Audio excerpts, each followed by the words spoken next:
예. 의로운 자는 의로운 자의 입술은 많은 사람을 먹이나 어리석은 자는 지혜가 부족하여 죽느니라. 오늘 의로운 자의 복, 오늘 의로운 자의 복입니다. 잠깐 기도하고 시작하겠습니다. 위대하시고 거룩하신 주 하나님 감사합니다. 하나님께서 은혜와 복을 주셔서 이 시간 주의 영을 충만케 해주시고 하나님의 말씀을 선포할 때 참 주님께서 권능을 부어주시고 은혜를 넘치게 해주시고 하나님의 말씀이 흥왕하여 자라나게 하시고 세력을 얻게 해주시고 저희가 마음속에 이 말씀이 부딪히게 하시고 또 말씀을 저희가 믿음으로 잘 받아서 결합하게 해주시고 말씀이 저희 속에서 자유로운 행로를 얻어서 역사하도록 도우시고 모든 말씀이 열매를 맺도록 인도해 주시기를 간구합니다. 은혜 베풀어 주시옵소서. 주의 채널 함께 모인 모든 혼들에게 복을 주시고 위로부터 넘치는 은혜를 쏟아 부어 주십시오. 감사드리며 주의 성기도 합니다. 아멘. 오늘 공부할 잠언은 의로운 자의 복입니다. 의로운 자의 복. 잠언에는 의로운 자라는 표현이 잠언에만 54번 54번 나오고 의인이란 말이 4번, 한 58번 나옵니다. 의로운 자, 의인의 복은 잠언의 가장 중요한 주제 중에 하나입니다. 의로운 자가 되라 이거예요. 그게 복이 있다 이거죠. 모든 복의 기초가 의입니다. 의가 없이는 화평도 없고 의가 없이는 뒤에 아무것도 없어요. 의가 없는 뭐는 아무 의미가 없어요. 의가 모든 것의 기초예요. 성경에서 모든 것의 기초가 의입니다. 잠언에서 말하는 의로운 자의 복에 대해서 간략하게 정리하겠습니다. 모든 구절을 다 정리할 수는 없고요. 중요한 구절만 뽑아서 전하겠습니다. 의인의 처소는 그분께서 복을 주십니다. 의인들의 행로는 빛나는 광채 같아서 점점 더 빛나 완전한 낮에 이릅니다. 복은 의인의 머리 위에 있습니다. 의인의 혀는 최상형과 같습니다. 의인의 입은 지혜를 내놓습니다. 의인은 7번 넘어질지라도 다시 일어납니다. 주님 의로운 자를 위하여 건전한 지혜를 모아두십니다. 의로운 자에게는 그분의 은밀한 일이 함께합니다. 주께서 의로운 자의 혼이 줄인 것을 허락하지 않습니다. 의로운 자의 입은 생명샘입니다. 의로운 자의 수고는 생명으로 향합니다. 의로운 자의 입술은 많은 사람을 먹입니다. 의로운 자에게는 원하는 바가 주어집니다. 의로운 자는 영주하는 기초가 됩니다. 의로운 자의 소망은 즐거움이 됩니다. 의로운 자의 입술은 그분께서 받으실 만한 것입니다. 의로운 자는 고난에서 구출됩니다. 의로운 자는 나뭇가지처럼 번성합니다. 의로운 자의 열매는 생명나무입니다. 의로운 자의 뿌리는 흔들리지 않습니다. 의로운 자의 생각들은 곧바릅니다. 올바릅니다. 의로운 자는 거짓말을 미워합니다. 의로운 자의 빛은 기뻐합니다. 의로운 자들은 좋은 것으로 보답을 받습니다. 의로운 자는 자기 혼이 만족하도록 먹습니다. 의로운 자의 마음은 대답을 하려고 연구합니다. 의로운 자의 기도는 주께서 들으십니다. 의로운 자는 아끼지 않고 베풉니다. 의로운 자들은 사자같이 담대합니다. 의로운 자는 가난한 자의 사정을 깊이 생각합니다. 잠언이 말한 의로운 자의 복은 누구나 바라는 것들입니다. 크리스천들은 모두 은혜로 믿음으로 의롭게 된 자들입니다. 하나님은 의로우신 분입니다. 주 예수는 하나님의 의십니다. 성경 말하기를 요한일서 3장 7절에 어린 자녀들아 아무도 너희를 속이지 못하게 하라. 의를 행하는 자는 그분께서 의로우신 것 같이 의로우라. 그분께서 의로우신 것 같이 예수님께서 의로우신 것 같이 의로우라요. 의롭게 되라요. 우리는 믿음으로 의롭게 된 자들로서 의를 행하고 의를 사랑하고 의를 선포하고 의를 이루어야 됩니다. 의로우신 주께서는 의를 사랑하십니다. 그분께서는 판단의 공의를 사랑하십니다. 다윗은 의를 사랑하고 악을 미워했습니다. 우리 역시 의를 사랑하고 악을 미워해야 됩니다. 진리를 기뻐하고 불법을 미워해야 됩니다. 히브리서 1장 9절에 주께서 의를 사랑하시고 불법을 미워하셨으니 그러므로 하나님과 주의 하나님께서 즐거움의 기름으로 주에게 기름을 부어 주의 동료들보다 높이셨나이다. 주께서 의를 사랑하시고 불법을 미워하셨으니 의를 사랑하고 불법을 미워한대. 우리는 진리를 기뻐하고 불법을 미워하죠. 의를 사랑하고 악을 미워한다. 우리는 의의 직무를 맡았습니다. 우리는 자신의 몸을 의의 도구로 하나님께 내드려야 됩니다. 우리는 의의 종이 되었습니다. 우리는 의의 사역자들입니다. 우리는 의의 열매들로 가득해서 하나님의 영광과 찬양이 되기를 구합니다. 우리는 의의 말씀에 능숙해야 됩니다. 우리는 의의 상속자들입니다. 모든 것의 기초가 의다. 이거. 성도의 모든 것의 기초는 의입니다. 돈을 벌어도 의가 없는 소득은 소용없어요. 기쁨이 있어도 의가 없는 기쁨은 사악한 겁니다. 평강이 있어 의가 없는 평안은 그거는 지 혼자 좋아하는 거 아무것도 안 해. 거짓 평안입니다. 의가 없다. 이거는 모든 데 기초가 무너진 겁니다. 성경에서 성도 주는 모든 기초는 의입니다. 하나님 의가 우리에게 전가되어서 의가 모든 것의 바탕이 된 겁니다. 그러니까 의가 먼저 나오고 의와 화평, 의와 믿음, 의와 거룩, 의와 모든 것의 기초는 의다. 예수로 속아 하나님의 의십니다. 자, 그럼 본문을 보겠습니다. 19절 말이 많은 곳에는 죄가 부족하지 아니하거니와 자기 입술을 금하는 자는 지혜로운 자니라. 사람의 지체들 중에서 가장 많이 죄를 짓는 지체 중에 하나가 혀입니다. 우리가 눈을 치켜져서 눈으로 죄를 지을 수 있죠. 얼굴 표정을 해서 표정으로 죄를 지을 수 있고 행동을 함부로 해서 죄를 지을 수도 있고 발길질을 하면서 죄를 지을 수도 있고 주먹질해서 죄를 지을 수도 있고 별의별 서로 다 죄를 지을 수 있는데 가장 흔하게 일반적으로 쉽게 잘 짓는 거는 혀입니다. 혀로 짓는 거죠. 혀는 작은 것이지만 온몸을 불태웁니다. 혀는 불의요 불법의 세계입니다. 야고보서 3장 5절 6절에 이와 같이 혀도 작은 지체로 돼 큰 일들을 자랑하는도다. 보라 작은 불이 얼마나 큰 물체를 태우는가. 혀는 불의요 불법의 세계니라. 혀는 우리의 지체들 가운데서 그와 같아서 온몸을 더럽히고 본성 행로에 불을 붙이며 지옥 불 위에 놓여 있느니라. 혀는 온몸을 더럽히고 본성 행로에 불을 붙입니다. 혀는 지옥 불 위에 놓여 있습니다. 잠언 18장 21절에 사망과 생명이 혀의 권능 안에 있나니 혀를 사랑한 자들은 그것의 열매를 먹으리라 했습니다. 혀는 사람들 간에 싸울 때 사용하는 강력한 무기입니다. 사람들은 눈싸움도 하고 귀싸움도 하고 손과 발을 사용해서 싸우기도 하지만 혀로 싸우는 싸움이 가장 많습니다. 주로 말싸움이라고 그러죠. 말싸움. 혀로 싸우는 싸움이 제일 많아요. 부부간에 주로 싸울 때 사용하는 지체가 뭡니까? 이건 미국에서 손과 발을 사용해서 싸우면 가정폭력이라며 당장 경찰에 출동해서 잡아갑니다. 도구를 사용하면 중범죄자가 됩니다. 싸움의 주된 도구는 혀입니다. 그걸 안 잡아가죠. 싸움의 주된 도구는 혀예요. 혀는 손이나 발이나 머리나 몸의 어느 부위보다도 더 강력한 무기입니다. 시편 57편 4절에 내 혼이 사자들 가운데 있으며 심지어 내가 불위에 놓인 자들 가운데 누웠으니 곧 사람들의 아들들 가운데라. 그들의 이빨은 창과 핫살이요 그들의 혀는 예리한 칼이로다. 사람의 몸이 그들의 이빨은 창과 화살이요 그들의 혀는 예리한 칼이로다. 그 입속에 창, 화살, 칼이 전쟁무기에 다 들어있는 거죠. 모두 사람의 입에 있습니다. 주로 물어뜯는다 이런 말을 잘 쓰죠. 물어뜯는다, 그 사람이 나를 찌른다 뭐 그런 거 있죠. 찌른다 이 창이란 말이죠. 그럼 말로 뭔가 날린다 이 화살이란 말이죠. 나를 막 난도질한다 그러면 칼이란 말이죠. 입속에 전쟁무기에 다 들어있어요. 시편 64편 3절에 그들은 칼같이 자기들의 혀를 갈며 활을 당겨 독한 말들의 화살들을 쏘나니. 그럼 혀가 뭐가 되는 거죠? 활이 되는 거고 말이 화살이 되는 거죠. 말들의 화살을 쏘나니. 혀는 칼이며 독한 말들의 화살을 쏘는 활입니다. 말을 할 때 혀를 굽히는 것을 할 시위를 당기는 것으로 묘사하는 겁니다. 예레미야 9장 8절에 그들의 혀는 이미 쏜 화살 같고 거짓을 말하나니 사람이 입으로는 자기 이웃에게 평화로이 말하나 마음속으로는 숨어서 엿보는도다 했습니다. 그들의 혀는 이미 쏜 화살 같다요. 혀가 활이니까 말을 탁 튕겨내면 화살이 쏟아져 나가는 거죠. 혀는 말이란 화살을 발사하는 활입니다. 할 시위, 할. 마음은 혀를 통해 쏟아낼 수 있는 무기창고입니다. 사람의 마음에 가득한 것이 입으로 나오기 때문입니다. 시편 140편 2절 3절 시편 140편 2절 3절 그들의 마음속으로는 해악들을 꾀하고 싸우기 위해 계속해서 함께 모여 뱀같이 자기 혀를 날카롭게 하여 싸우니 그들의 입술 밑에는 독사의 독이 있나이다. 이제 그럼 독화살이 나가는 거지. 독사의 독이 있다 하잖아요. 입술 밑에는 독사의 독이 있는데 이 독은 죽이는 독입니다. 이 독이 말이라는 화살에 묻으면 독화살이 되는 겁니다. 불 붙으면 불화살이 되는 거예요. 마귀는 불화살을 쏘고 사람은 독화살을 쏩니다. 어느 게 더 무서워요? 예. 마귀는 주로 불화살을 쏘고 사람은 독화살을 쏜다요. 로마 3장 13, 14절에 그들의 목구멍은 열린 돌무덤이라. 그들이 자기 혀로 속임수를 전하니 그들의 입술 밑에는 독사의 독이 있고 그들의 입은 저주와 쓴 것으로 가득하며. 독사의 독이 있고 저주와 쓴 것으로 가득하다요. 입술 밑에는 독만 있는 것이 아닙니다. 입에는 저주와 쓴 것이 가득합니다. 그래서 성경은 이렇게 말합니다. 야고보 3장 8절에 혀는 아무도 능히 길들이지 못하나니 그것은 다스릴 수 없는 악이요 죽이는 독으로 가득한 것이니라. 죽이는 독으로 가득하다. 자, 그럼 사람들의 혀와 화살, 불, 독, 채찍, 창, 칼로부터 우리 자신을 보호하려면 어떻게 됩니까? 하나님의 전신갑주를 입어야 됩니다. 하나님의 전신갑주를 입어야 돼. 빛의 갑옷을 입어야 됩니다. 예수 그리스도로 옷 입어야 됩니다. 전신갑주를 입었다 해도 내가 갑옷 입었다고 계속 내 몸에 맞으면 어때요? 몸에 타격이 오죠. 아무리 갑옷을 입어도. 그러니까 타격이 안 올리면 어떻게 되겠어요? 방패가 필요한 거지. 그게 믿음의 방패입니다. 에베소 6장 16절에 모든 것 위에 믿음의 방패를 취하여 그것으로 너희가 능히 그 사악한 자의 모든 불화살을 끄면. 믿음의 방패는 불화살을 끄는 거예요. 믿음의 방패가 마귀의 불화살을 끈다면 사람의 혀의 채찍이나 독화살 정도는 능히 막을 수 있습니다. 우리가 가진 가장 강력한 방패는 주 하나님이십니다. 주님께서 아브라함에게 나는 내 방패요 내가 받을 지극히 큰 보상이니라 했습니다. 모세는 이스라엘 향해서 그분은 너를 돕는 방패요 했습니다. 주님은 구원의 방패십니다. 주님은 나를 돕는 방패십니다. 주님은 자신을 신뢰하는 모든 자에게 방패가 되십니다. 막아준다 이 말이죠.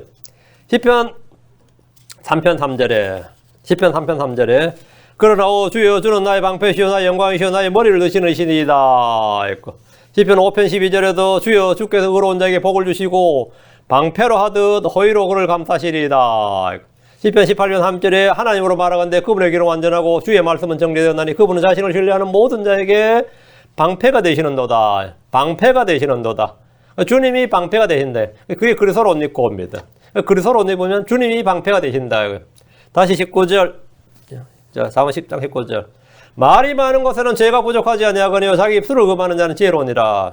우리는 손으로 죄를 짓거나 발로 죄를 짓는 것보다 훨씬 더 쉽게 말로 죄를 짓습니다. 사람이 말로 죄를 짓는 것은 사람의 마음이 거짓되기 때문입니다. 사람의 마음이 거짓되기 때문이에요. 거짓된 마음에서 나오는 말은 대부분 거짓말입니다. 사람의 마음에 상상하는 모든 것이 항상 악할 뿐입니다. 우리 창세기 6장 5절 유명한 구절 있죠. 하나님께서 사람의 사악함이 땅에서 크고 또 그의 마음에서 생각하여 상상하는 모든 것이 항상 악할 뿐인 것이고 항상 악할 뿐이다. 언제부터 사람의 마음이 악합니까? 어려서부터 악합니다. 그래서 악한 말이 나옵니다. 마음이 사악하니까 악한 말이 나와요. 마음이 거짓되니까 거짓말이 나오는 겁니다. 마음이 허황되니까 허황된 말이 나오는 겁니다. 모든 게 마음입니다. 사람의 마음은 모든 것보다 거짓되고 사악합니다. 예레미야 17장 9절에 마음은 모든 것보다 거짓되고 극도로 사악하니 누가 그것을 알 수 있으리요. 사람의 마음은 부패합니다. 그래서 부패한 대화가 나옵니다. 말은 마음의 열매이기도 하고 뭔가의 씨앗이기도 합니다. 그럼 사람이 말로 죄를 짓지 않는 방법은 침묵하는 방법밖에 없느냐. 침묵하는 방법밖에 없어요. 감사하는 말을 하면 됩니다. 감사하는 말을 하면 됩니다. 은혜로운 말을 하면 돼요. 찬양을 하고 복된 말을 하면 됩니다. 마음속에 주의 은혜가 있으면 입술로 은혜를 끼치게 됩니다. 마음속에 주의 영이 충만하면 마음의 보고에서 진리를 낼 수 있습니다. 죄가 내 몸에 군림하는 것이 아니라 은혜가 의를 통해 나를 다스리면 내 입은 지식의 부활을 쏟아낼 수 있습니다.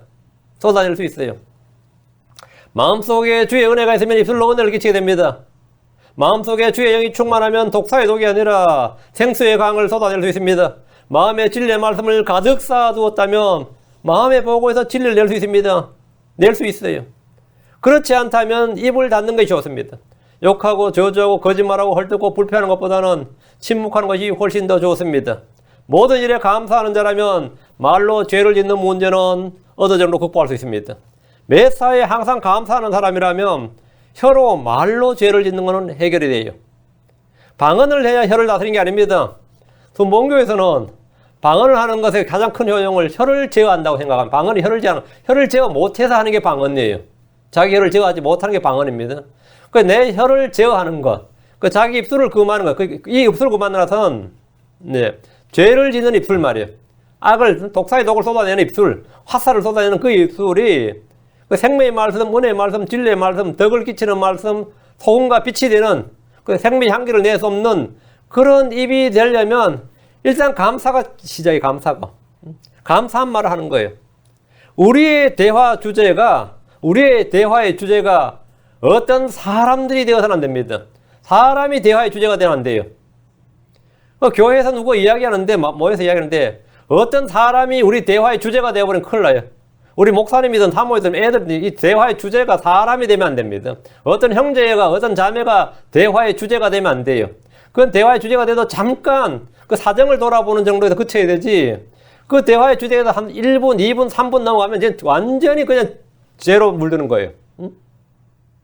대화의 주제가 사람이 되면 안 돼요. 사람이 되면 안 돼요. 가장 육신적인 사람은 언제나 대화의 주제가 사람이에요. 그게 정치이든 연예이든 경제이든 교회 사람이든 저희 가까운데 맥도날드만 가든 말이죠. 여기는 하도 크리스천이 많아서 교인이 많은 거죠. 다 교회 이야기예요. 들어보면 어느 어디서 나왔는지 한국 사람 모인 곳에는 식당을 가도 뭔 들리는 이야기 다 교회 이야기예요. 누구 이야기 전부 사람, 대화의 주제가 전부 사람입니다. 그러니까 가장 육신적인 사람은 언제나 주제가 사람이에요. 어떤 형제, 어떤 자매, 사람이 대화의 주제입니다. 가장 그 죄를 많이 짓는 케이스입니다. 그 다음이 그게 좀 벗어난 사람은 주로 일이에요. 주제 일, 무슨 일을 해야 되고 우리가 이래야 되는데 저래야 되는데 일에 대해서 관심이 많아. 일을 이야기해요. 일을. 함께 일할 수 있는 사람 일. 그것도 뭐 좀 훨 나은 사람이죠. 그 좀 나은 사람이. 그 일을 같이 할 수 있는 사람. 그 일을 같이 못하면 이제 안 되는 거예요. 일하다 부딪히는 이야기. 주로 일이 대화의 주제가 되는 거예요. 일이. 좀 더 나아요. 그거보다는 훨씬 나아져야 됩니다. 우리의 대화의 주제가 언제나 주의 말씀이고 주님이어야 됩니다. 대화의 주제가 주님이어야 돼, 주님. 그 대화의 주제나 관심사를 보면 그 사람의 영적 수준과 가치관을 정확히 알 수 있습니다. 우리는 입을 열어 담대히 복음을 선포해야 됩니다. 사람들에 대해 말하는 자는 진리에 대해서는 침묵하고 아무 말도 못합니다. 죄와 불법에 대해서는 눈을 감고 짓지 못하는 개처럼 되어버립니다. 오늘날 교회나 목사들이나 크리스천들을 보십시오. 세상의 죄와 불법에 대해서는 한마디도 책망하지 못합니다. 그에 대해서는 한마디도 못합니다. 왜? 자기도 같은 죄를 짓고 있기 때문입니다. 자기도 그 같은 죄를 짓고 있기 때문에 죄에 대해서 책망할 수가 없는 거죠. 왜? 자기도 똑같으니까. 자, 20절. 의인의 혀는 최상형 같으며 사악한 자의 마음은 가치가 적으니라 했습니다. 의인의 혀는 칼이나 창이나 채찍이나 독이 아니라 최상의 은과 같습니다. 의인의 혀가 최상의 은과 같은 것은 주의 말씀이 도가니에 단련된 은과 같기 때문입니다. 시편 12편 6절에 주의 말씀들은 순수한 말씀들이 흑도가니에서 정자에 7번 순수하게 만든 은 같도다. 말씀이 단련되었다 이거예요. 말씀이 정제되었다요. 마음에 주의 말씀을 쌓아두면 마음은 보화를 담은 창고요 그릇이 됩니다. 마음에 가득한 것을 입으로 쏟아낼 때 입은 보화를 쏟아내는 문이 됩니다. 성경에서 은은 굿속의 몸값을 나타냅니다. 우리는 복음의 말씀을 전함으로 흔들었습니다. 의인의 입은 지혜를 말합니다. 시편 37편 3절에 의로운 자의 입은 지혜를 말하고 그의 혀는 판단의 공의를 이야기하며 의로운 자의 입은 지혜를 말하고 그의 혀는 판단의 공의를 이야기하며 대화의 주제가 지혜, 판단의 공의, 주의 말씀이다 이거예요. 예수 그리스도 안에는 지혜와 지식의 보화가 감추어져 있습니다. 골로새 2장 3절에 그분 안에는 지혜와 지식의 모든 보화가 감추어져 있느니라. 이 지혜와 지식의 보화를 소유하면 그 입은 지혜를 쏟아내는 입이 됩니다. 의로운 자의 입은 생명샘입니다. 잠언 10장 11절에 의로운 자의 입은 생명샘이로되 폭력은 사악한 자의 입을 덮느니라. 주께서 주신 물을 마시면 그 물이 그 속에서 생수의 샘이 됩니다. 그래서 그 입은 생명샘이 됩니다. 의로운 자의 입은 주께서 받으실 영적 희생물을 드립니다. 잠언 10장 32절에 의로운 자의 입술은 그분께서 받으실 만한 것을 알거니와 그분께서 받으실 만한 것, 그분께서 acceptable, 매우 기뻐하시는 것, 매우 기뻐하시는 희생물, 입으로 드리는 감사, 기도, 찬양, 이게 영적 희생물입니다. 이것은 영적 제사장들이 주께 드리는 영적 희생물입니다. 이것은 모두 입술의 열매입니다. 주께서 받으실 만한 것들을 안다 이거예요. 그래서 히브리서 13장 15절에 그러므로 우리가 그분으로 말미암아 계속해서 찬양 희생을 하나님께 드리자. 그것은 곧 그분의 이름에 감사를 드리는 곧 우리 입술의 열매니라. 우리 입술의 열매니라. 감사를 드리는 것이 입술의 열매다 이거예요. 의로운 자들이 맺는 입술의 열매를 성경은 호세아서는 입술의 송아지 이렇게 말합니다. 의로운 자 열매는 생명나무입니다. 잠언 11장 30절에 그 의로운 자 열매는 생명나무니 혼을 얻는 자는 지혜로우니라. 혼을 얻는다. 그게 생명나무다 이거예요. 생명나무는 생명을 친 거죠. 맺히는 게 생명나무죠. 생명 열매를. 우리가 복음을 전해서 생명을 얻는 거, 그게 생명의 열매예요. 복음 선포를 통해 누군가를 얻는 일은 가장 귀한 일입니다. 잠언 10장 20절, 다시 20절. 사악한 자의 마음은 가치가 적으니라. 사악한 자의 마음은 가치가 적으니라. 이 구절은 따로 논할 필요가 없습니다. 사악한 자의 마음은 악을 꾀하고 자기 마음의 욕망을 자랑하며 탐욕을 부린 자고 주께서 몹시 싫어하는 자를 축복합니다. 사악한 자는 교만하며 가난한 자를 핍박합니다. 사악한 자는 하나님을 경멸합니다. 사악한 자는 하나님을 찾지 않습니다. 사악한 자는 폭력을 사랑합니다. 성경 말하기를 욥기 21장 17절에 사악한 자의 등불이 얼마나 자주 꺼지는가, 그들의 멸망이 그들에게 얼마나 자주 닥치는가, 하나님께서 친히 분노하사 고통을 나누어 주시는도다 했습니다. 욥기 18장 5절에도 참으로 사악한 자의 빛은 꺼지고 그의 불꽃은 빛을 내지 아니할 것이요. 시편 9편 17절에 사악한 자들은 지옥으로 돌아가리라 했습니다. 그래서 사악한 자의 마음은 가치가 적습니다. 가치가 적으니라. 21절 의로운 자의 입술은 많은 사람을 먹이나 어리석은 자들은 지혜가 부족하여 죽느니라. 의로운 자의 입술은 많은 사람을 먹인다. 우리가 말과 혀로서 사랑하지 말고 행함과 진실함으로 사랑해야 된다. 이게 요한일서에 나오는 말씀입니다. 믿음도 행함이 없으면 그 자체는 죽은 겁니다. 그럼 행함이 없으면 죽은 것이고 말과 혀로 사랑하지 말고 행함과 진실로 해야 된다 그러잖아요. 근데 의로운 자의 입술이 어떻게 많은 사람을 먹여요 그러면? 말로 하지 말고 행함으로 하라 그러잖아요. 야고보서 2장 16절에 사람이 입으로 베푸는 사랑이나 말과 혀로만 외치는 믿음의 무익함을 이렇게 말합니다. 야고보서 2장 16절에 너희 중에 누가 그들에게 이르되 평안히 떠나가라 너희는 따뜻하게 하고 배부르게 하라 하고는 몸에 필요한 것들을 너희가 그들에게 주지 않으면 그것이 무슨 유익을 주느냐. 그 말로만 하는 게 무슨 사랑이고 말로만 하는 게 무슨 믿음이냐 이거죠. 믿음은 행위로 나타나야 됩니다. 사랑의 속으로 드러나야 됩니다.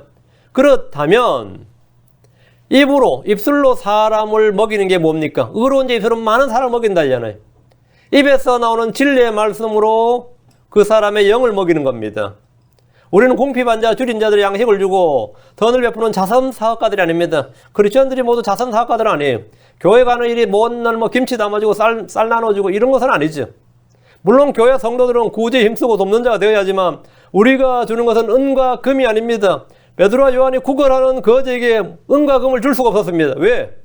베드로와 요한은 은과 금이 없었어요. 그러나 그들에게는 줄 것이 있었습니다. 사도행전 3장 6절에 이에 베드로가 이르되 은과 금은 내게 없거니와 내게 있는 것을 내게 주노니 나사렛 예수 그리스도 이름으로 일어나 걸으라. 나사렛 예수 그리스도 이름으로 일어나 걸으라. 내게 있는 걸 내게 준다. 내게 뭐가 있느냐? 내게는 예수 그리스도가 있다. 내게는 복음의 진리가 있대요. 우린 진리의 말씀이 있습니다. 지혜와 지식의 보화가 있습니다. 나누어줄 양식이 있습니다. 주님께서 제자들에게 너희가 거저 받았으니 거저 주라 이렇게 말씀하셨습니다. 돈을 주라는 것이 아닙니다. 제자들은 돈을 거저 받은 적이 없어요.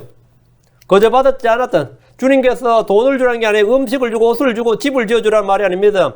학교를 지어주고 병원을 지어주는 일도 큰 일이지만 우리가 주어야 할 것은 복음입니다. 한국의 초기 교회는 병원도 짓고 학교도 짓고 이런 걸 참 많이 했습니다. 지금도 한국 기독교 학교들 많죠. 그런 거 참 많이 했어요. 그건 물론 훌륭한 일이지만 우리가 줘야 할 건 뭐냐? 생명이다 이거죠. 입으로 먹을 것을 주려면 마음의 보고에 양식을 쌓아둬야 됩니다. 양식을 쌓아둬야 돼. 누가복음 12장 42절에 주께서 이르시되 그런즉 자기 주인으로부터 그의 집안 사람들을 넘겨받아 다스리며 제때에 그들에게 그들 몫의 양식을 나누어 주고 신실하고 지혜로운 청지기가 누구냐. 여기 보면 제때에 그들에게 그들 몫의 양식을 나누어 줄 신실하고 지혜로운 청지기. 양식을 나누어 줄 청지기. 그러니까 배를 채울 음식이 아니라 영의 양식을 나누어 줘야 된다 이 말입니다. 말씀의 젖과 빵과 고기를 나누어 줘야 됩니다. 예수님께서 제자들에게 너희가 그들에게 주어 먹게 하라고 하셨습니다. 사악한 자 입술은 사람을 넘어뜨리고 죽이지만 의로운 자 입술은 많은 사람들을 먹입니다. 뭘로 먹입니까? 주의 말씀으로 먹인다. 주의 말씀으로. 다시 21절입니다. 어리석은 자들은 지혜가 부족하여 죽느니라. 어리석은 자들은 지혜가 부족하여 죽는다. 주께서 내 백성이 지식이 없음으로 망하는도다 라고 말씀하셨습니다. 주를 아는 지식의 부족은 개인이나 민족의 멸망을 가져옵니다. 어리석은 자들은 지혜가 부족하여 죽습니다. 지식이 부족하여 멸망하고 지혜가 부족하여 죽는다.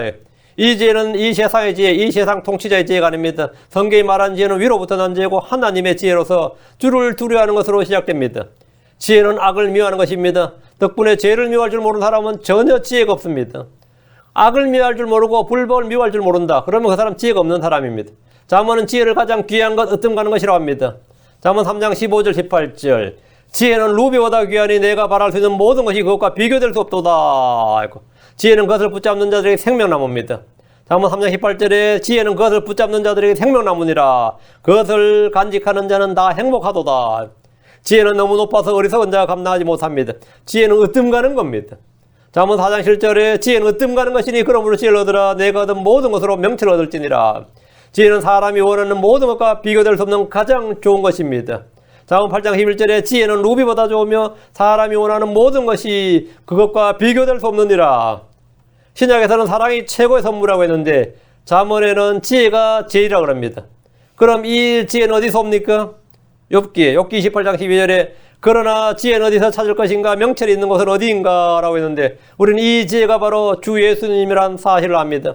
예수님은 하나님의 지혜입니다. 예수님 안에는 지식과 지혜의 모든 부하가 감추어져 있습니다. 주의 말씀은 지혜의 말씀입니다. 성경은 우리를 능히 지혜롭게 합니다. 주의 증언은 단순한 자를 지혜롭게 합니다. 시편 19편 7절에 주의 율법은 완전하여 혼을 회심시키고 주의 증언은 확실하여 단순한 자를 지혜롭게 하며 주의 증언은 단순한 자를 지혜롭게 한다. 이게 말씀의 기능이죠. 말씀의 역할입니다. 주의 말씀들이 나와 함께 할 때 주님은 명령들을 통해 나를 지혜롭게 하십니다. 시편 119편 98절에 주의 명령들이 항상 나와 함께 하므로 주께서 그것들을 통해 나를 내 원수들보다 지혜롭게 하셨나이다. 나를 내 원수들보다 지혜롭게 하였다. 우리는 많은 교육을 받지 않고 좋은 대학이나 좋은 직장을 다니지 않았다 하더라도 이 지혜를 얻을 수 있습니다. 이는 하나님께서 지혜를 주시며 그 우리 입에서 지식과 명철이 나오기 때문입니다. 주의 말씀을 묵상할 때 우리는 잘 깨닫게 되고 지혜롭게 됩니다. 시편 49편 3절에 내 입이 지혜를 말하니 내 마음의 묵상은 깨달으면서 나려오다. 하나님은 지혜를 구하는 자에게 지혜를 주십니다. 22절입니다. 주의 복 그것은 사람을 부하게 하나니 그분께서는 그것에 슬픔을 더하지 아니하시느니라. 주의 복 그것은 사람을 부하게 하나니. 이 구절은 구약에서 구약에는 물질적 부유함을 약속하는 말씀이고 신약에서는 영적인 부유함을 약속하는 말씀입니다. 주의 복 그것은 사람을 부하게 하나니 하면 구약에서는 진짜 문자 그대로 재물이 불어나는 거예요. 사람을 부하게 하고 신약에서는 사람을 부하게 하나니 그거는 영적인 복, 하늘의 복을 말합니다. 신약에서는 땅에 속한 것, 육신적인 것은 해당 사항이 없습니다. 물론 뭐 크리스천이 부자가 될 수는 있는데 기본적으로 하나님 뜻대로 살고자 하는 자, 그리스도 안에서 경건하게 살고자 하는 자는 뭐 박해를 받는다 그랬죠. 신약에서는 물질적인 것이 아닙니다. 우리에게 주어진 것은 영적인 복이죠. 구약의 이스라엘에게 주님은 복을 주셨다 그러면 건강을 주셨다, 뭐 자식을 많이 주셨다, 땅을 주셨다, 다음에 재물을 주셨다, 뭐 이런 거예요. 근데 좋은 땅을 주셨고 풍성한 수확을 주셨고 재물 얻을 능력을 주셨으며 재물 얻을 능력을 주셨다 이거예요. 신명기 8장 18절에 오직 너는 주 내 하나님을 기억하라. 내게 재물 얻을 능력을 주시는 분이 꼭 그분이시니 이것은 그분께서 내 조상들에게 맹세하신 자신의 언약을 이날과 같이 굳게 세우려 하심이니라. 재물 얻을 능력을 주시는 분, 재물 얻을 능력을 주시는 분. 지금 유대인들은 아직도 구약의 율법과 약속을 가지고 있습니다. 그리고 그걸로 사는데 그들이 세계의 경제를 쥐락펴락하는 데는 그들이 주신 재물 얻는 능력 때문입니다. 재물과 명예는 다 주에게서 나오는 겁니다. 역대기상 29장 12절에 재물과 명예가 다 주에게서 나오며 또 주께서는 모든 것을 통치하시나이다. 주의 손에 권능과 능력이 있사오니 사람을 크게 하신가 모든 사람에게 기력을 주심이 주의 손에 있나이다. 재물과 명예가 주에게서 나온다 그랬죠. 재물과 명예가 주에게서 나오고 주의 손에 권능과 능력이 있사오니 사람을 크게 하심과 모든 사람에게 기력을 주심이 주의 손에 있다. 주의 복은 사람을 부하게 한다는 말은 아브라함이나 이삭이나 야곱이나 요셉이나 다윗이나 솔로몬 같은 인물들을 통해서 입증이 됩니다. 주께 복을 받았던 구약의 의인들은 부와 권력과 명예를 모두 가진 경우가 많았습니다. 여러분 사사기에 나온 사사들 보면 다 부자들이었습니다. 사사들이 다 부자들이었어요. 전도서 5장 19절에 또한 하나님께서 각 사람에게 부와 재물을 주시고 또 그에게 그것을 먹고 그의 몫을 취하며 그의 수고한 것을 기뻐할 능력을 주셨나니 이것은 하나님의 선물이다. 구약에서 그러니까 하나님의 선물, 성령의 은사는 뭐죠? 먹고 마실 부와 재물이었어요. 부와 재물 주시고 먹고 마실 기쁨을 주시는 거. 이게 하나님의 선물이었단 말이에요. 오늘날 신약에서 성령의 선물하면 부와 재물 그러면 저런 이단이 있나 그러지. 응? 그건 사랑과 기쁨과 이래 나와야지 부와 재물 그러면 말이 안 되죠. 근데 이건 어쨌든 주의 복이 주께서 복을 주셔서 얻은 재물은 그 재물로 인해서 재난이나 슬픔을 당하지 않는다 이 말이에요. 지금 22절이. 그러니까 주님께서 그분께서 그것에 슬픔을 당하지 아니하시느니라. 그러니까 주님께서 주신 재물은 재물과 더불어 재앙이 오지 않는다 이거예요. 일반적으로 사람이 말이죠. 여러분만 당장해도 그래요. 우리 집안에 아니면 내 친구가 갑자기 부자가 됐다. 그럼 나하고 전혀 상관없는 거죠. 근데 그걸 노리는 사람도 있어요. 갑자기 부자가 됐다는데 나한테 뭐 떨어지는 게 없나 이렇게. 그러니까 누가 갑자기 뭐 복고에 당첨됐다면 어떻게 되죠? 그 앞에 며칠간 막 시위하는 사람이 있어요. 도네이션 하라고. 네 혼자 왜 먹고 살려고 그러냐 하면서 시위대가 앞을 진을 칩니다. 시위대가 앞에 진을 쳐요. 그건 네 돈 아니라는 거예요. 그건 같이 나누어야 될 돈이라는 거예요. 그 자기 권리처럼 앞에서 진을 쳐요. 그러니까 이거 뭐 황당한 거죠. 여기 미국에도 어떤 기업 운영하던 사람, 일반인이 아니고 그 사람 기업을 운영하던 사람이 진짜 그에게 복고에 당첨될 제 귀태큰가 그 사람일 거예요. 그러니까 이 미국 사람 다 어떻게 생각했냐면 일반인들은 갑작스러운 돈이 저렇게 생기면 감당을 못하지만 저 사람은 기업을 하는 사람이기 때문에 저 사람은 저 돈에 아무 문제가 없다고 봤어요. 그리고 그 사람은 자기가 해고한 사람들 다 6명 먼저 복직시키고 그 기업 경영으로서 해고한 사람들 다시 복직시키고 돈을 잘 썼는데 지금 그 사람 지금 자기 교회 삽니다. 완전히 파산해가지고 교회에서 자기가 4곳 교회에다 기부를 했어요. 그 한 교회 목사님이 그 사람이 파산한 거 알고 이제 불러다 그 교회에 살게 해준 거예요. 근데 그 양반 간증이 그거예요. 매주 20건의 소송이 걸려왔다 이거예요. 매주 20건에. 응? 뭐 지나가며 부딪혔다 하면서 소송 걸고 뭐 했다 뭐 니 때문에 무슨 피해보다 소송 걸고 소송이 계속 걸면 돈 내놓으라 이거죠. 소송이 매주 20건씩 걸렸는데 매주 20건씩. 응? 그래가지고 부인하고 세상 가서 이혼하고 손녀들 뭐 또 학교 와서 뭐 했다면서 또 돈 내놓으라고 또 청구하고 자기 뭐 진짜 걸려있는 놈들하고만 하다 전부 다 뭐가 걸려가지고 다 소송이 들어오더라는 거예요. 자기하고도 아닌데도. 응? 그게 감당할 수 없어요. 그분께서 그것에 슬픔을 더하지 아니하시느라. 근데 자기는 돈과 함께 먹은 건 재앙이 같이 오더라고요. 돈도 왔는데 재앙이 같이 오더라 이거예요. 근데 주의 복은 뭐라고요? 그것에 슬픔을 더하지 아니하느니라. 주의 복에는 슬픔을 더하지 않는다. 그 아브라함이 부자가 되고 이삭이 부자가 되고 야곱이 부자가 되고 욥이 부자가 됐다 해서 아니면 다윗이나 솔로몬이 부자가 됐다 해서 그 재물로 인해서 뭐 좀 문제가 됐던 적은 없어요. 예, 그거는 주의 복이었다 이거예요. 근데 주의 복이 아니면 뭐냐? 항상 돈이 재앙이야. 그러니까 주께서 복을 주셔서 얻은 재물은 그 재물로 인해서 재난이나 슬픔을 당하지 않는다. 그 재물로 인해서 가정 불화가 생기고 뭐 다툼이 생기고 살이 나고 그렇지 않는다 이 말이에요. 어떤 이들은 재물로 인해 재앙을 당합니다. 없을 때는 괜찮은데 뭐 좀 생겼어. 저와 같이 근무했던 그 국어 선생님이 그랬어요. 자기가 아버지가 교사였는데 평생 교사하다 정년퇴직했는데 추석달 형제들이 삼형제가 만났는데 눈빛이 다 다르더래요. 정년퇴직하면서 퇴직금 그 나눠 먹자고. 아버지 퇴직금 나눠 먹자고. 그래서 야 이거 형제들이 평소에 그렇게 의리가 서로 우애가 좋았대요. 그런데 눈빛이 달라지더라는 거예요. 그래서 나는 일시불로 퇴직금 받지 않고 평생 나눠서 받는다 이렇게 월급식으로 나눠서 받는다 해서 그때 진정에 눈빛이 고요해지더라. 그건 불신자예요. 그 선생님이 불신자인데 아버지 퇴직금에 자기처럼 그냥 평범한 소시민이 자기도 마음에 그런 게 일어날 줄 몰랐다 그러더라고요. 내가 사람이 사악함을 전혀 모르는구나. 응? 사람이 사악함을 전혀 모르는 거예요. 특히 의가 없는 소득. 정당한 소득도 그런데 말이죠. 의가 없는 소득은 어떨 것 같아요? 어? 그건 내놓으라고 뭐 난리가 나는 거예요. 어? 내놓으라고 막 얼마나 조여되는지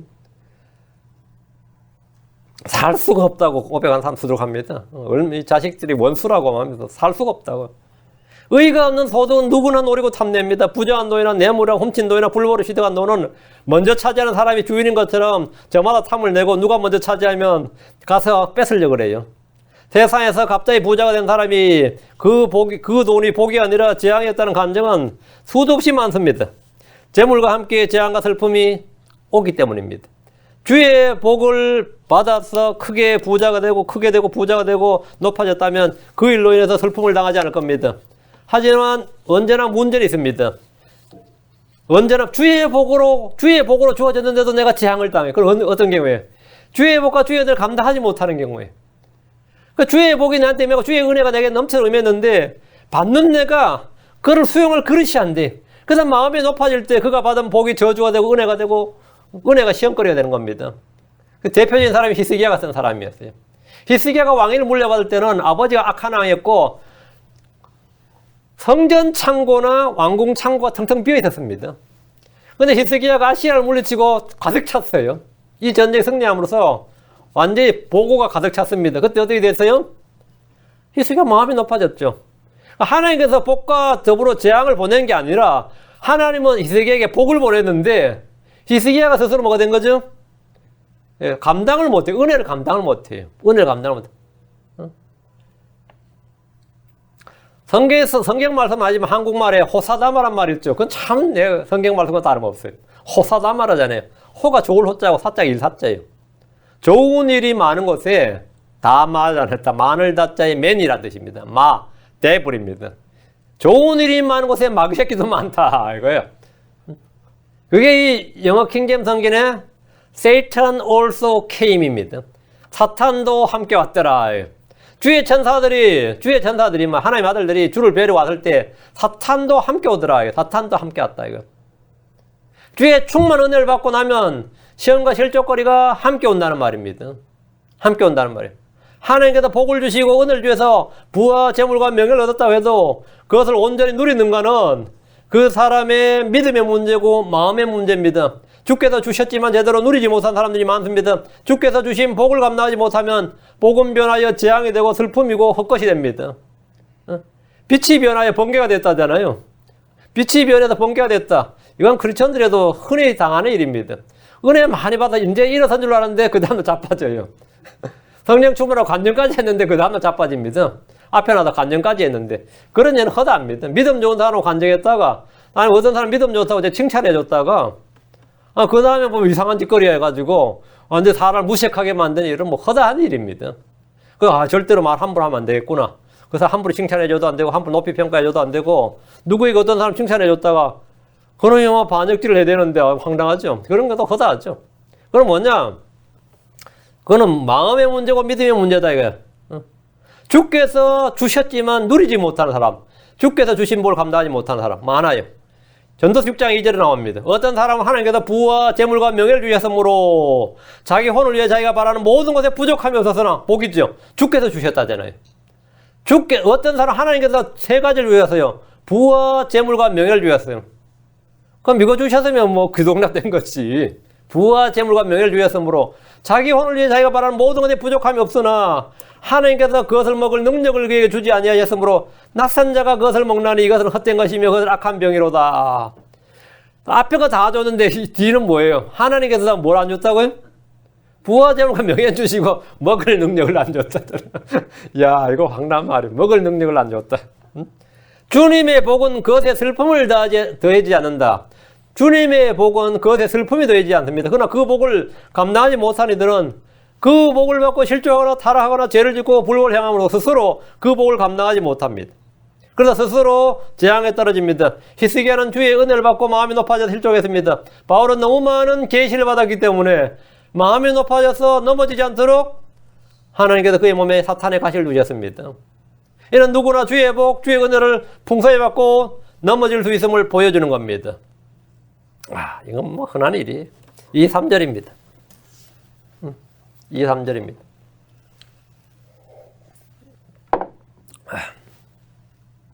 해악을 행하는 것이 어리석은 자에게는 오락과 같으나 명철한 자에게는 지혜가 있느니라. 해악을 행하는 것이 어리석은 자에게는 오락과 같다. 악을 행하는 것이 재미고 즐거움이고 쾌락이고 명철한 자에게는 지혜가 있느니라. 어리석은 자는 해악을 행하는 것을 막 괴로운 건 행하는 게 아니라 즐거워요. 오늘도 누구 털었다, 누구 뭐 넘어뜨렸다, 누구 뭐 했다는 것을 자랑스러운 업적처럼 훈장처럼 이야기하죠. 죄에도 쾌락이 있습니다. 죄에도 죄의 쾌락. 성경에 나오죠. 쾌락을 사랑하는 자는 가난한 자가 됩니다. 세상 삶의 염려와 재물과 쾌락으로 주의 말씀은 숨이 막히 열매를 맺지 못합니다. 쾌락에 빠져 사는 여자는 살아있으나 죽어 있습니다. 마지막 때에 사람들은 높은 망을 호미며 하나님을 사랑하기보다 쾌락들을 더 사랑합니다. 쾌락을 사랑하는 자들은 쾌락을 섬깁니다. 쾌락을 섬기며 이 말은 쾌락을 사랑한다, 쾌락을 섬긴다. 쾌락을 섬긴다는 말은 쾌락의 종이다 이 말이에요. 우상을 섬기듯이 자기 별을 섬기듯이 많은 이들이 쾌락을 섬깁니다. 쾌락을 섬기니까 어떻게 되는 거죠? 쾌락을 찾고 즐기기 위해서 아낌없이 시간과 돈과 열정을 쏟아부으며 거기에 빠져드는 겁니다. 쾌락을 섬기면 쾌락에 시간과 돈을 다 써요. 주를 섬기면 당연히 거기에다 돈을 다 쓰고. 어디에 섬기나? 자기 별 섬긴 사람은 자기 배에 다 써요. 자기 배를 먹고 마시는데 다 쓴다고. 그 자기가 뭘 섬기는지 알아서 시간과 돈을 다 써요. 모세는 잠시 죄의 쾌락들을 즐기는 것보다 하나님의 백성과 함께 고난받는 것을 택했습니다. 그러나 대부분의 사람들은 땅에서 쾌락 가운데 삽니다. 사람들의 주된 관심이 뭡니까? 요즘 무슨 재미로 사느냐 그래요. 전도할 때 여러분 자주 듣는 말 있죠? 교회 나가면 대체 무슨 재미로 사느냐 이거예요. 교회 나가면 무슨 재미로 사느냐. 맨날 주여 그러잖아요. 맨날 주여. 그 뭔 재미로 사느냐 이거예요. 무슨 쾌락이 있느냐 이 말이죠. 죄와 불법을 행하는 것을 자랑하는 이들이 있고 거기서 기쁨을 얻는 이들이 있습니다. 해악을 행하는 것이 오락과 같은 사람은 어리석은 사람입니다. 명철한 자에게는 지혜가 있습니다. 지혜가 있다는 말은 뭐죠? 지혜가 있다 이 말은 뭐예요? 주를 누려야 믿고 악을 떠난다는 말입니다. 거룩한 것들을 아는 것이 명철입니다. 악에서 떠나는 것이 명철입니다. 주의 명령들을 지키고 행하는 것이 지혜고 명철입니다. 신명기 4장 6절에 그러므로 그것들을 지키고 행하라. 그것들을 지키고 행하라. 이것이 민족들의 눈앞에서 너희의 지혜요 너희 명철이니라. 뭐가요? 하나님의 말씀, 하나님의 명령들을 지키고 행하는 것이 뭐라고? 지혜고 명철이다. 그 민족들이 이 모든 법규를 듣고 이르기를 이 큰 민족은 참으로 지혜와 명철이 있는 백성이로다 하리라. 주의 말씀을 가지고 있는 것이 바로 지혜와 명철이다. 말씀을 가지고 있고 내가 지킬 무엇이 있다 이거예요. 내가 살아가는데 내가 기준이 있는 사람이, 내가 판단의 법도가 있는 사람, 나는 내 멋대로 사는 게 아닙니다. 나는 기준이 있어요. 선악의 기준이 있는 사람이라면 내 삶의 판단에 가치관의 기준이 있어요. 그럼 어디서 형성된 겁니까? 주의 말씀이 그러면. 명철한 자에게 지혜가 있다는 것은 이 둘이 믿음과 사랑처럼 한 짝이기 때문입니다. 지혜와 명철은 한 짝이에요. 24절 사악한 자에게는 그가 두려워하는 것이 마련이와 의로운 자에게는 원하는 바가 주어지로다. 사악한 자에게는 그가 두려워하는 것이 임한다. 이래 살다 내 망하지. 임한다 이 말이에요. 이래 살다 감옥에서 죽는 거 아니야? 이래 살다 객사하는 거 아니야? 그게 그 사람 두려워하는 거죠. 그게 임한다고요. 근데 24절 이 구절 보면 욥의 탄식이 생각납니다. 욥은 의인이죠. 곧바른 자 의인인데 완전한 자인데 욥은 하나님이 인정한 의로운 자였음에도 불구하고 늘 두려워하는 것이 하나 있었습니다. 그건 뭐냐면 자식들이 죄 지어가지고 집안에 재앙이 임하지 않을까 하는 두려움이 있었어요. 그래 진짜 재앙이 임하니까 욥이 덜커덕 하는 말이 뭐죠? 욥기 3장 25절에 내가 크게 두려워하던 것이 내게 임하였고 내가 무서워하던 것이 내게 이르렀도다 이럽니다. 그래서 내가 평소에 욥이 어땠던 거예요? 크게 두려워하던 것, 크게 무서워하던 게 뭡니까? 이 부가, 지금 내가 가진 이 재물이 아니면 이 행복이 언제까지 지속될지 모르는 거죠. 그 어떤 형제가 어떤 애가 행복하냐 그러니까 행복하대. 뭐 행복하면 됐지 그러니까 그 다음 말이 걸작했어요. 이게 언제까지 갈지 모르죠. 다들 갖고 있는 마음속에 그게 뭐 있는 거죠? 이게 언제까지 갈지는 모르죠. 그렇죠. 내일이라도 행복은 깨질 수가 있는 거죠. 내일이라도 깨질 수 있는 거고 오늘이라도 또 이럴 수 있는 거죠. 물론 지금은 내가 행복한데 항상 마음속 깊은 곳에 이게 얼마나 갈지 그게 걱정입니다 이거예요. 내가 가진 부가, 내가 가진 명예가, 내가 가진 인기가, 내가 가진 어떤 지금 잘 나가고 있는데 이게 얼마나 갈지를 아무도 모르죠. 그래서 항상 최악의 상황을 대비해야 돼. 보험 드는 거지. 보험회사가 그걸 이야기하는 거예요. 보험 들라고. 최악의 상황을 항상 염두에 둬야 되죠. 목회도 마찬가지입니다. 제가 미국 오기 전에 지역교회를 몇 개 돌았어요. 이제 돌고 가라더라. 저는 뭐 마음이 없었는데 한 번씩 설교 한 번씩 하고 가라 해서 몇 교회만 다는 못하고 몇 교회만 갔는데 한 교회 목사님이 정말 자신만만하게 나한테 이제 하는 말이 다 목사하게 달렸대요. 응? 교회는 다 목사하게 달렸고 안 되는 교회는 다 목사가 지휘력이 없어서 그렇다고 리더십이 없어서 그렇다면서 저한테 이제 그렇게 말하는데 그게 그때 상당히 잘 되는 교회였어요. 시작이 그렇게 오래도 안 된 교회인데 상당히 잘 됐고 제가 봐도 좀 탄탄한 교회였습니다. 제가 봐도 지금 그 교회 없습니다. 근데 그분이 좀 이렇게 약간 딕스했던 교회도 지금 다 멀쩡해요. 응? 그 교회들은 다 지금 멀쩡하고 오히려 많이 커졌어요. 그 교회만 없어졌습니다. 완전히 그냥 갔어요. 완전히. 응? 그거 희한하죠. 우리가 두려워하던 것이 임하고 응? 내가 무서워했던 것이 내게 이르렀다다요. 대체 욥이 뭘 두려워했다는 거예요? 그렇게 의인이고 완전한 사람이 곧바른 사람인데 그런 어느 날 재앙을 당하고 재산을 못 잃고 자식들을 잃어버린 그런 일들에 대한 두려움이 있었습니다. 이 행복이 언제 갈지, 이 재물이 어느 때까지 갈지 우리는 다 그런 생각하죠. 부자들 어느 날 갑자기 망하게 될까 두려워합니다. 건강한 사람도 어느 날 건강을 잃을까 무서워합니다. 어느 날 건강을 잃을까, 어느 날 재앙이 닥칠까. 사랑은 두려움을 내쫓습니다. 사랑은 두려움을 내쫓아요. 완전한 사랑엔 두려움이 없습니다. 잠언 26장 2절에 까닭 없는 저주는 떠도는 새와 날아가는 제비처럼 임하지 아니하리로다 했습니다. 의를 행하는 자들은 사자처럼 담대합니다. 사자처럼. 잠언 28장 1절에 사악한 자들은 쫓아오는 자가 없어도 도망하나 의로운 자들은 사자같이 담대하니라. 욥은 완전한 자, 의로운 자였음에도 불구하고 두려움이 있었고 무서워하는 것이 있었습니다. 그는 자신의 결백과 무지함, 의로움을 주장했지만 그의 입이 자신의 상태를 잘 증언해 주었습니다. 그럼 욥과는 비교할 수 없는 많은 사람들이 이런 두려움과 무서움을 가지고 사는 건 이상한 일이 아닙니다. 수많은 크리스천들이 양심의 정죄를 받으며 고통에 시달립니다. 그런 은혜와 복, 평강과 기쁨을 잃어버린 채 삽니다. 자기 마음이 자신을 정죄하면 개소에서 마귀의 참소를 받게 됩니다. 요한일서 3장 20절 21절에 만일 우리 마음이 우리를 정죄한다면 하나님 우리 마음보다 크시고 모든 것을 아시느니라. 사랑하는 자들아, 만일 우리 마음이 우리를 정죄하지 아니한다면 우리가 하나님을 향해 확신을 갖고, 우리 마음이 우리를 정죄한다면 늘 시달리는 거죠. 내 마음이 나를 정죄하는데 내 양심이 깨끗하지 않고 순수하지 선하지 않단 말이에요.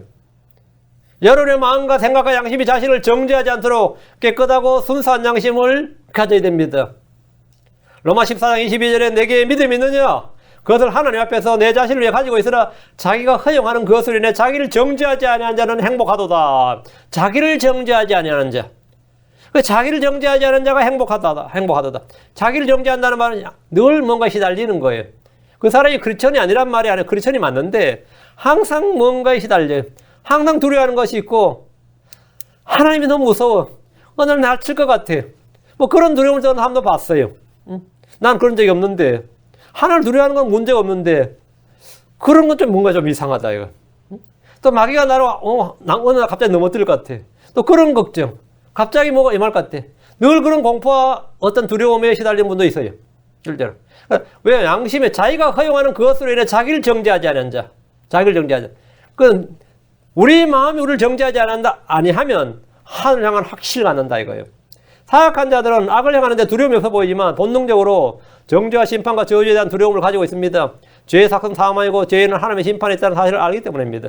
범죄자들은 자신들이 감옥에서 한평생을 보낼 수도 있고 어느 길거리에서 칼이나 총에 맞아 죽을 수도 있다는 사실을 잘 압니다. 사악한 자에게는 그가 두려워하는 것이 말이로다. 이 말씀은 평생을 잘 먹고 잘 살다 죽는 죄인들에게는 해당 사항이 없어 보입니다. 그러나 우리는 이 땅에서 삶과 죽음이 끝이 아님을 잘 압니다. 이 땅에서 일이 전부라면 주의 이 말씀은 오류일 수 있습니다. 의인이 고난을 받고 죄인이 형통하는 일은 세상에 너무나 많습니다. 그러나 일반적으로 사악한 자에게는 그가 두려워하는 것이 임합니다. 이 땅에서 임하지 않으면 죽어서 임합니다. 내가 이렇게 살다 죽어 지옥까지 맞습니다. 죽어 지옥 가요. 이러다가 지옥에 떨어지지 않을까 싶다 이렇게. 아니 예수도 안 믿는 사람이 자기 입으로 무간지옥에 떨어질 것 같다 그래요. 지금 아이고 정확한 말이에요. 무간지옥에 떨어집니다. 그대로 된다 이거죠. 의로운 자에게는 원하는 바가 주어지로다. 의로운 자의 원하는 바는 주와 함께 있는 그것입니다. 그게 주어진다고요. 주께서 속히 오시는 겁니다. 주어집니다. 우리의 소망은 주 예수님입니다. 원하는 바가 주어지는 거예요. 그분 앞에서 유업의 상급을 받는 겁니다. 내가 원하는 한 가지는 주 하나님 아버지와 아는 것입니다. 그분을 얻는 겁니다. 의로운 자에게 원하는 바는 땅에 있지 않고 저 하늘에 있습니다. 의로운 자에게는 원하는 바가 주어지로다. 주어진다 이거죠. 주어진다 이거예요. 여러분이 원하는 게 뭡니까? 예, 주와 함께 있는 거예요. 예, 주어집니다. 100% 주어집니다. 부자 되는 거예요? 회개하라지. 그건 회개하라지. 이 구절을 단순히 적용하면 의로운 자의 간구와 기도는 효력이 있다는 말씀대로 기도응답에 대한 말씀입니다. 의로운 자에게는 원하는 바가 주어지로다. 이 말은 기도응답에 관한 거예요. 야고보서 5장 16절에 의로운 자의 효력이고 뜨거운 기도는 많은 유익이 있느니라. 베드로전서 3장 12절에 주의 눈은 의로운 자들 위에 거하며 그분의 귀는 그들의 기도에 열려 있으되 주의 얼굴은 악을 행하는 자를 대적하느니라. 25절 사악한 자는 회오리 바람이 지나가는 것 같이 더 이상 존재하지 아니하나 의로운 자는 영존한 기초가 되느니라. 이 구절은 예언적으로 교리적으로 적용하면 천년왕국에 성취될 겁니다. 주께서 재림하시면 짐승 사악한 자죠. 더 위키 짐승과 거짓된 자는 불못에 던져집니다. 사탄은 끝없이 깊은 구덩이에 사슬에 묶인 제 같이입니다. 그날엔 사악한 자는 이 땅에 존재하지 않게 됩니다. 지금은 사악한 자가 넘치게 존재해. 점점 늘어나고 있죠. 불법을 행하는 자들은 마귀와 그의 천사들을 위해 준비된 불 속에 던져집니다. 사악한 민족들은 지옥으로 던져집니다. 25절에 사악한 자는 회오리 바람이 지나간 같이 더 이상 존재하지 아니하나. 이 말씀의 성취는 대환란이 끝날 때 주님이 재림하셔서 성취되는 겁니다. 의로운 자는 영존하는 기초가 된다는 것은 우리 주 예수님께서 영존하는 기초가 된다 이 말씀입니다. 그분은 반석이시고 그분은 기초이십니다. 고린도전서 3장 11절에 아무도 이미 놓은 기초 외에 능히 다른 기초를 놓을 수 없는 이 기초는 예수 그리스도시니라. 주님께서 바로 영존하는 기초가 된다. 의로운 자는 영존하는 기초가 되느니라. 그분은 하나님의 왕국의 기초, 하늘의 왕국의 기초, 교회의 기초, 하여튼 모든 것의 기초가 되신 기초. 이 기초는 곧 예수 그리스도시니라. 우리는 이분 위에 자신을 쌓는 겁니다. 이분 위에, 이 반석 위에 우리를 자신을 쌓는 겁니다. 오늘은 의로운 자의 복인데 의로운 자의 복에 대해서 했고요. 우리가 다 받을 복입니다. 잠깐 기도하고 계속하겠습니다. 위대하게 거룩한 주 하나님 감사합니다. 하나님께 은혜 복을 주시고 또 오늘도 주의 말씀이 계속해서 차고 넘치도록 쏟아부어지도록 인도해 주시고 주의 영으로 충만하도록 도우시며 주의 평강과 기쁨이 가득하도록 인도해 주십시오. 감사 좀 주의 성기도합니다. 아멘. 아멘.